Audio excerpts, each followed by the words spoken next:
a very small process of attrition happening. I should have made this a promise. Lucky last.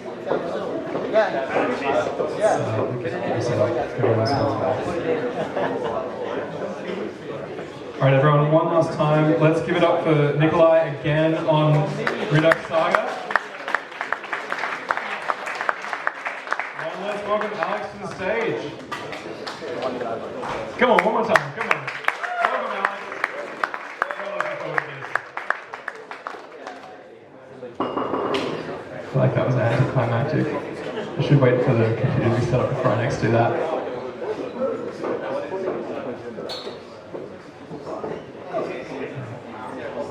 Great, thank you. Cool, so React applications, lots of people are building them. How do we build them so they're super fast?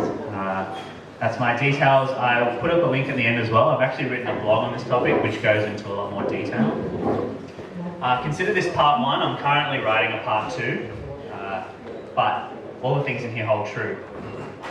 Cool, so we all want to build really fast applications, and that's kind of one of the main value props for React, having this super fast clarity. But before I go into it, just a little bit about me. I think it's really easy just to jump into talks. I don't know pretty much anyone in here, so a little bit about myself. My first talk here, so I work for Atlassian, I work on Jira Core, which is Jira for business teams. Yeah, I do React every day, been doing JavaScript every day, been doing React for about a year or so. It takes me a while to jump on the bandwagon for libraries. I'm kind of pessimistic about them because they move so quickly, but I'm really excited about a lot of the ideas in React, and I've been using it pretty much full time for about a year. This is my family, this is my son Obadiah and my wife Sam. Yep, they're awesome, I love them. This is just a little bit about me. I actually became a Christian about 10 years ago. I don't know, just filling out everything you know about me. Cool, so that's me, so let's get into this talk. All right, tools. So before I go into the learnings I found, it's funny, I was actually writing this talk today and I found some of the learnings have actually changed slightly, which is kind of interesting, and I think it highlights that the tools are more important sometimes than knowing what the answers are, because if you have the tools to figure out what are your performance problems, you'll be able to adapt it not just to React, but to other apps. And also, as React changes, I think the performance hotspots will change as well. So it's really good to be aware of what the tools out there. A lot of the examples I'm going to be using are Redux style examples, but you can apply it to your data layer of choice. But at a high level, this is kind of one of your most really, really easy tool to use, but also really powerful. So it's this idea of the DOM high-res timestamp, which exists in the browser now. So you can get really high fidelity timing for different functions. So if you want to be looking for performance hotspots, measure the time that things take. So a really easy one is make a middleware, React middleware. I have an example in the blog if you want to just copy paste it. But what it does is you just, before you fire an action, start a timer. Once you've finished, end the timer and see which actions take the longest, and you can kind of drill down from there. Cool, similar with the React performance tools, you can write a React middleware to do that really trivially. React performance tools gives you a lot of really interesting measurements, which I won't go into, but it helps you to diagnose what are the performance problems in your app, because it's probably going to be different from the person next to you. And if you're really going to get really deep, browsers have some really great tools outside of the context of this talk about really digging into what are the functions that are taking a long time. If you're having jank, what are the problems with that? React does help you a lot, but again, I find myself digging into this when I'm really struggling. Cool, so I've done all this for you. So what are kind of the big performance wins that we can get out of React generally? So I won't be speaking like JavaScript specific performance problems. There's so many blogs out there on that. Basically avoid n factorial like problems, algorithms, but have a Google, but I won't be talking about those here. These are specific to React. So what is the biggest win? I was Googling stuff, so I don't know, this GIF was kind of interesting, but it has nothing to do with yeah, okay, this is the biggest win, I think, that I'll be talking about today. And I think before we start, it's interesting to think about, well, how does rendering work in React? And when we understand how rendering works, we'll be able to figure out how to optimize our applications efficiently. Cool, so this is the initial render of your React application. This is a fairly flat tree and fairly well balanced. That might not look like your tree at all, and that's okay. So that's the initial render. I've used green to mean it has updated and rendered. Cool, so here is our proposed change. We want to update a username or an ID or something that's only really relevant to one leaf node. Cool. So we're going to be good React citizens. I'm going to pass props all the way down as well. So this is what we want to have happen. We really want these nodes to re-render, but we don't really want anything else to change. Cool. Unfortunately, the default behavior in React is that everything will re-render even if only that node, the change is only relevant to that node. And this is the biggest performance problem in React applications. It's funny, it's not actually as big as it was about 2 months ago. React 15 has bumped it up. It's actually a bit faster. The reason is because the most expensive part of your React app is actually the DOM diffing part and how React kind of does all its internals. So really what you want to be doing is going as high up the tree as you can and stopping your render. You don't want to be, any component that's calling render when it shouldn't be is causing you performance problems. It is a little bit better today than it was 2 months ago, but it's still bad. And that's because we have this magic function here called shouldComponentUpdate. And what this does is it says React will fire this, and it's going to determine whether or not your component's render function will call. And very sadly, that is the default behavior of a shouldComponentUpdate function. So if you don't do anything in React, this is what you get out of the box. And so what it's going to do is it's going to always update your component every time it gets new state or every time it gets different props, even if that change is not relevant at all to your component. Sadly, if you're using stateless functions as well, you have the exact same problem. They don't implement shouldComponentUpdate, you get the default one, and so you're kind of stuck. You can get around that by adding a dot shouldComponentUpdate to that hello function, but just be aware of that this one still suffers from the problem. I'm going to show it to you in action. This is an app I prepared earlier. If I can get it on the right screen. Alright. There we go. I can't see it. I thought the dual screen would be a good idea, but alright. Can everyone see that okay? So this is a dev version of something I've been working on at work, which is, so who here uses Jira for like their normal work, or Trello? Put your hand up. Yeah, so what we're building is Jira Core is kind of Jira for business users. And so what we're doing is kind of reimagining boards, building boards as a library for our different products. That's a full React stack. Now, if you notice here, this is my, make sure I'm on the right tab, I can't see what I'm doing. Yes, this is the right tab. So this has no performance updates. So how this works is every single drag, every little movement is actually a completely new re-render of the entire app, which is pretty crazy. But here we go. So this is it without any of, this is like no shouldComponentUpdate goodness. You'll see, come on, let's move it over here. You can see it's like not very nice. And it was actually a lot worse about 2 months ago. This has got about 100 things on them, 100 cards on the board. But you can see as I start to move up my mouse speed, it's kind of this point apart in terms of jankiness. Right? And this is only 100. Imagine if you had 200, 300, 400. It just exponentially gets worse. This was kind of a nice number that wasn't too terrible. Once you get up to like 120, you can't even see it. Cool, so if I jump over now, I can see what I'm doing. This dual screen idea was a great idea. Alright, cool. So this is the same app, but with smarter shouldComponentUpdate happening. Ooh, nice and buttery. It's the exact same app, but with I've fixed the shouldComponentUpdate problem. Cool. So that's the exact same amount of cards, same app. Just a different. Is it on the left or on the right? There we go. Cool. The same app.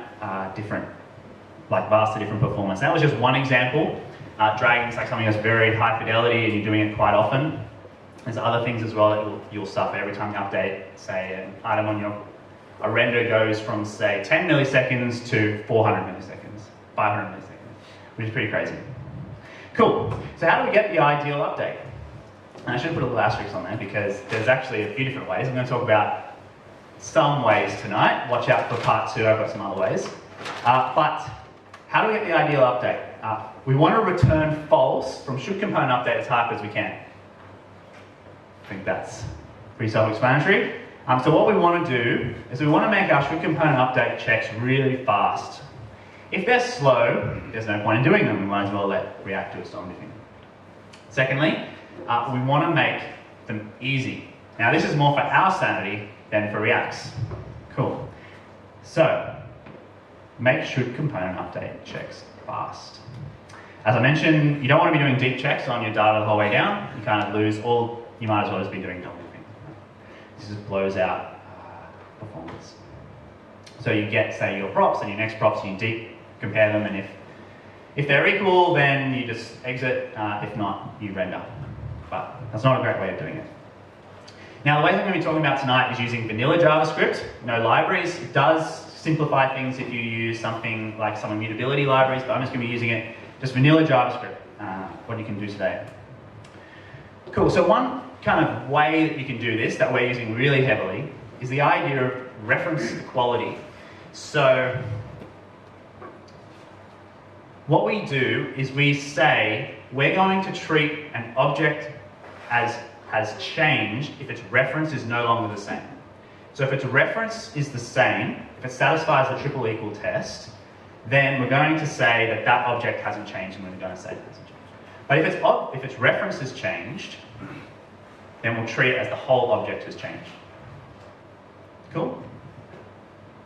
So we have, and this is a really fast check. And I also did it in the object.assign syntax down there as well, but I'm using the ES6 spread operator. Cool. Now, in the context of a reducer, for those who are Redux out there, what does this look like?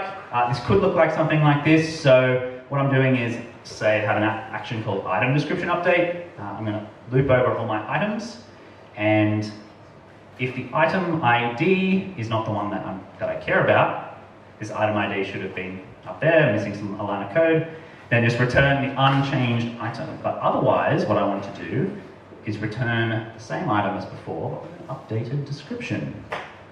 And then I return my state with the new items. Now this is really cool. So what's changed in this? So the items reference has changed. The length of it is the same, but the only thing in the array that has changed, reference, is the thing that's changed. Cool. Now, you can have a look at the blog for kind of more what this plays out like, but what this lets you do is in your should component update, you can then just do shallow comparisons. This is really fast. All you're doing is shallow comparisons on objects. On arrays, you do a one level deep check on all the things. And this will this is our should component update that we use everywhere. It's just all it's doing is reference checking. There's nothing magical about it. And that's all it is. And then you're not doing deep equality, you're just doing shallow checking. And you're treating a change in reference as a change in value. No immutability libraries needed. Oh, that was a copy-paste error. Cool. Should component update checks easy. Okay, cool. So let's start with this. This is our state. This is our picture of the world. We have items, which currently has one item, has an ID and a description, and also has an interaction somewhere else. This is a normalized state tree, right? The things that are, you can see I've got IDs referencing other things, but this data has been broken apart. And this is a really nice data to look at and really nice to reason about. It's very similar to what we do in databases. What are some of the problems with this? You end up with huge should component update functions and tight coupling of parents. So let's see what that looks like. If I can get this happening. Wrong command. Jay, I'm going to get you to hold the mic. Oh, he's okay. All right. I'm going to put the mic down while I get this all ready. So, thank you. IntelliJ. A little bit bigger? More. Bigger? Alright, 1 sec. Oh, I went to it, okay. I can't say I'm driving blind. Alright, so at a high level, I won't go through all this code line by line, but I want to take away the fact that that decoupling of data, that spreading it out into a normalized state, if you have a look at my should component update function now, it's actually really massive. I'm doing some, like, hopefully trying to see if I can exit early, doing some equality checks. I also, now I have to check that data that's not related to me and see if that change was relevant for me. Now, this was a really trivial data model, and you can see that this is already pretty big. When your model gets even bigger, and it does, it grows really quickly. I've had functions that are 100 lines long doing should component updates. Now, what the problem? Okay. So what's the problem with that? So you can lead like to two errors. You can fall into two errors, and I've done them both a lot, which is returning false when you shouldn't. So you say, actually, I don't want you to update children, but actually you were supposed to. And so now your UI is not in sync with your data. Or secondly, you return true when you didn't need to, and then you're back in the same place with that old performance problem. So how do we get around this? Denormalize your data. Now, oh, sorry. That's a good one. Okay, I'll go back, just because it was asked for. Yeah, so at this point we're doing reference checks just up here. It's really easy and clean. Where did I say that? Everything below this point is horrible. Like, it's just a mess, right? It's going to blow out really horribly. Yeah, as I said, I've had 100-line functions, easy. And yeah, it's very hard to reason about as a dev, and you lead into those two errors very, very quickly. So one way of getting around this problem is to denormalize your state. So instead of having that really nice normalized state that I think we all want, what we do is we crush those two things together. So they're now part of one item. So now what we do is when we want to update the interaction, and I won't go through all the code because I'm having some trouble with these two monitors. What we want to do when we update the interaction is we actually update the reference to the whole object, not just interaction. So we treat any change to interaction as a change to the entire item. So when some sub-object on that changes, we update the reference to the parent one. And then we can just continue doing shallow equality checks everywhere, which is really nice. And then your should component checks just go back to that nice, simple, shallow reference checking. There is a gotcha, and this is with reference checking and dynamic props. And I've got this slide twice. So this is when, and I'm going to open up the code because I can't really explain it without code actually. I'm going to face the screen so you can see what's happening. It's got denormalized reducer. Yeah, so that's a denormalized should component update. It's just one line. Is shallow equal, really simple. Dynamic props, cool. Now this is probably way too small for the back. Cool, so what we have here is a component. I'm sorry, I'm using the S6 class syntax. So I've left out a lot of code, but we get items from props, and what we're doing is we're computing some new object based on those props. So this object didn't exist before, and we're going to pass it in as a prop to our child. Now the problem is that shallow equal in this case will always fail. And that's because even though the new object has the same value, it has a different reference. Right? We don't do this a lot, but what we do is it's more common in loops to create data that has, say, a prop that has something, and then maybe put some index on it or some other computed thing and pass it in as an object. Again, your child should component update will always be true, which is sad. So, and another thing that's even more common is passing in dynamic functions into your components. We have this a lot, which we've gotten rid of all of them, which is nice. But the idea is that inside a loop, you create a function that's relevant for that item, and then you pass it in to the child to call. The trouble is that this callback always has a different reference, even though it does the same thing every time. That's a bit sad. Now, how do we get around these problems? One, avoid creating dynamic props. So what you can do is, a lot of the time it's just a matter of beefing up your state model a little bit, thinking about what it is that's trying to be there. Could you have computed it in your reducer rather than in the component? Do you really need it? That's kind of the first one. And then you can also, this is kind of a trick, but again, when using reference equality, or the triple equal equality, and there's other objects in JavaScript that satisfy triple equality, even if their reference, I guess, is different. So what I mean is they have a Boolean value, right? These are two different values, and yet they both satisfy the triple equal test. Now the really cool one is strings. Strings that have equal values satisfy the triple equal test.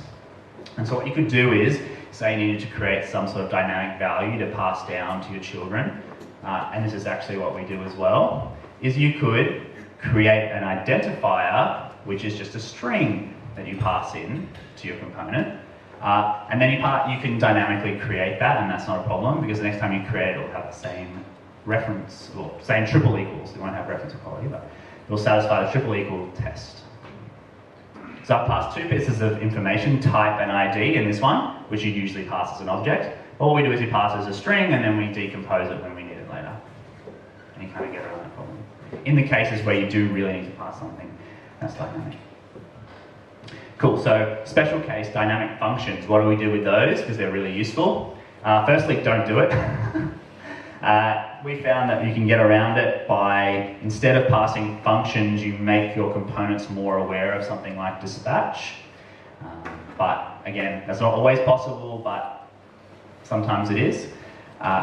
Your should component updates are her strategy of you just ignore functions completely in your reference equality checks. So if you see a function, you just skip it, you don't do any reference equality on it.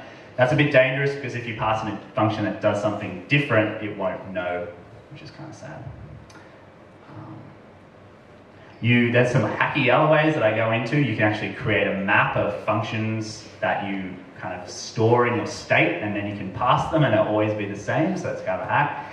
You could create a middle component which has the correct, the real trouble is getting the correct list bindings as well, because EX6 classes are like, really frustrating trying to get the right this context all the time. But you can make like a sub component. I won't go into it because it's a real hack, but if you do need to do it, it is there, it is possible. Effectively, you create this like middle component that stores the correct this value and uses some ES7 trickery and then passes it down, so you're always getting the same reference with the correct this binding for that component. Or anything else you can think of if you really need to. Cool, so this approach I've talked about today is using just vanilla JavaScript and denormalization. This is what I've actually blogged about this. There's some really good feedback on that. This is one approach that we are using today. There are drawbacks with denormalization, which I won't go into heaps tonight because I want to save that for another night. But this will get you, so I'm writing denormalization, how to do that in a performant way. That's also easy. But this way we'll get you an ideal update every time, which is pretty mad. So we can get really fast React applications. As long as we follow these rules when we update data, we just have, in fact, we use a decorator. We use a decorator to kind of hide this away. So all of our components just do it, which is pretty nice. Just shallow reference quality. Cool, thank you.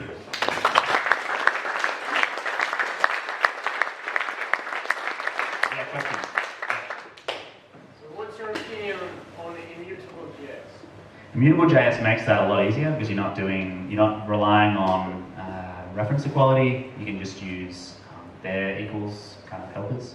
It does simplify things a little bit. Yeah, this is just playing to JavaScript and it's kind of how it works as a language, but it's actually a lot simpler using immutable.js. Yeah, I just need to know that you should use equals from immutable.js, not triple equal, because triple equal to the same maps are actually different. But if you use equals from immutable.js, they are different. Or they could be. Yeah, so the comment was that don't use triple equals if you're using immutable JS. They have their own function for equals. Yeah. But then you're not doing reference checks, you're doing immutable JS checks. Cool. Any other questions? Yep.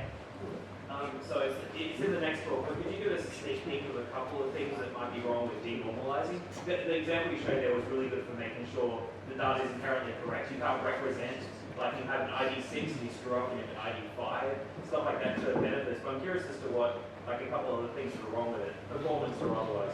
Yeah, so often if the performance is not the problem. It's stealing thunder for the next one, but that's okay. I'll talk about it a little bit. It's done us really well, but some of the challenges are sometimes you have to pass down props that you don't want to, further down the tree than you want to. I mean, like further up the tree. So I won't go into exactly what that looks like. If you're using smart components, so I think if you're using normalized, you'd probably be going down the smart component route. So what I've done today is you have a single subscribe at the top of your app and will re-render your entire app, which is a nice flow. Usually with normalized, you won't be doing that. You'll be doing smart components. So instead of having one component that listens for changes, you'll have lots of components listening for changes. And there's lots of performance implications with that. So what's cool about that is that I said that a lot in that sentence. What's cool about doing it that way, maybe saying that a lot, is that you can have a really wild state tree and your components only get the stuff that's relevant for them. You don't need to necessarily pass it down through props if you don't want to.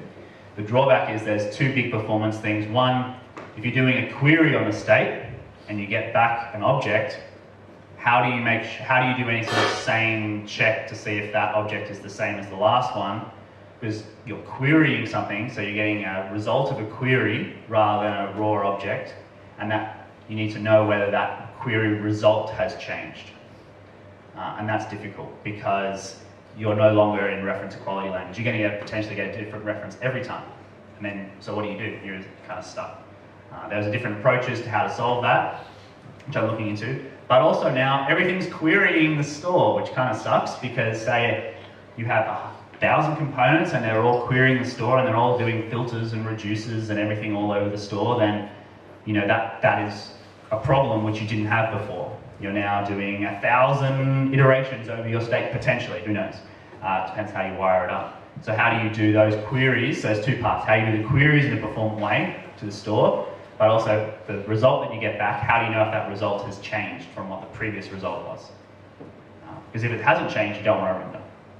Those are two hard problems. And there's some libraries out there that help doing that, but I'm going to explore it more from the first principles. Yeah, the first one solved by immutable JS.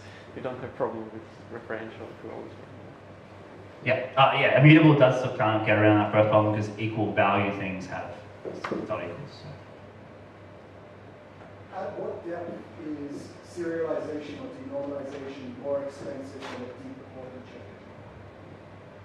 So the question was, at what point is deep equality checks more expensive or cheaper than just doing reference checks everywhere? So that's a good question. It'd be worth investigating. I think it's going to depend a lot on your state tree. Typically, deep performance checks is